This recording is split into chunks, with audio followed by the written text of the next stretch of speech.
Morning, Rabbi. We are learning Mishna Kiddushin, Perek Beis, Chapter 2, Mishnah Beis, Mishnah 2. Today's Mishnah is sponsored by Barry Steinberg in memory of Gedalia ben Chaim George Steinberg. Shem Shavan Aliyah. All right. So the man says to the woman like this: Hiskachli b'kaiseh shel yayin. Be mukadeshes to me with this cup of wine. Meaning, we know that one of the ways of making Kiddushin on a woman to make her your wife is through kesser, through money. And it doesn't have to be money. It could be something that value, which is what we do with a ring. But it could really be anything according to halacha. So he says to the woman, be mekudeshes to me with this cup of wine. And he hands her a cup. And she can't really see what's inside the cup. She can't see it. V'nimsa shel dvash. And lo and behold, she takes a taste. And what is it? Honey. Honey. Maybe it means med, whatever. It's honey. Okay. Or he said to her, Shel dvash. He said, be mekudeshes to me with this cup of honey. It's a shel yayin. It comes up being wine. So basically, she was accepting Kiddushin based on an understanding of what he told her. And the assumption is that she agrees to Kiddushin based on the assumption. And now it comes out that it's wrong. It's a mistake. Or he tricked her, whatever you want to call it. It's not true what he told her. Now, it happens to be that they bring down here that if she saw that it contained honey, meaning he said, here's this cup, be mekdesh with this cup of wine.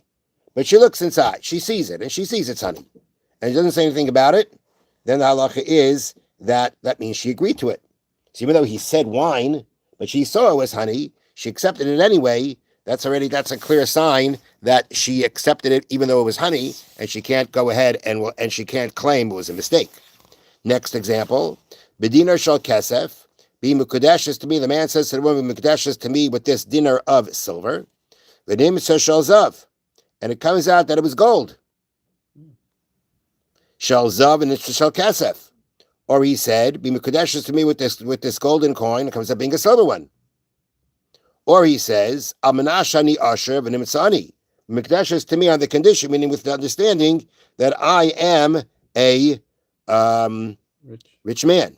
V'nimtzani. And it comes out, he's poor. Or he says, Ani, on the condition I'm a poor man. V'nimtza Asher. And it comes up being a rich man. In all these cases we say, Eina mikudeshes. She's not mikudeshes. Now, we can understand, when we're talking about, cups of wine, cups of honey, even though, again, wine is, I'm assuming, is more valuable than honey. But it's very interesting, like he promised her silver and he gave her gold. Or he said, I'm poor and he's really rich. Like, what's the problem with that? So here's the point. Even if the error seems to be to her advantage, the Kiddushin is invalid because we cannot assume that she would have agreed had she known the truth. For example, she might have specifically wanted the silver coin. They say here so that she could add it to a piece of silver jewelry. I guess she's doing those days. Take silver coins and add it to a piece of silver jewelry. Or in the case where he said he was poor, but he was actually rich. She may not want a rich husband because he would be busy with his business affairs the whole day and spend less time with her. So you can't assume that just because it seems advantageous that's what she wanted. And it comes out that she claims it was a mistake. That's not what I got. That's not the assumption. That's not the assumption that I got married on.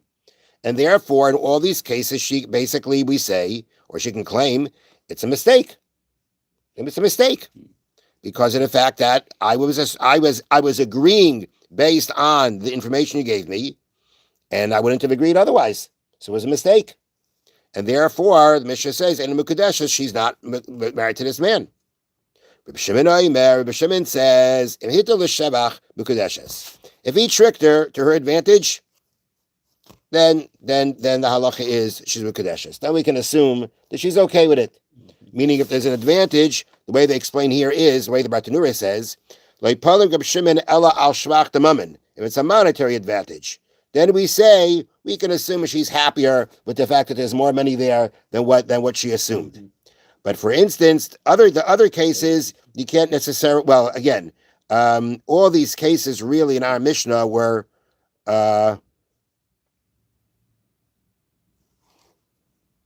Yeah, I guess in the case of the wine and the honey, this may not be. Shimon may not be arguing, but in the case, at least in the case of giving her a silver dinar and he gave her a gold one, okay, there we can assume that in that situation where she's clearly benefiting monetarily, they should be okay with that. I'm assuming also that Bartanur doesn't. They don't say it specifically about the rich and the poor, but I would assume that it's the same idea there too. Rabbi Shimon holds that if he tricked her in a way that it's to her advantage, then we say she's Mukadeshus, she doesn't mind it, she accepts it. It's not considered any kind of being tricked or lied to. Have a wonderful day. Just want to remind everyone that tomorrow there will not be Mishnah class, but we will be having the Siyam B'charim live streamed. Have a wonderful day. Thank you, Rabbi.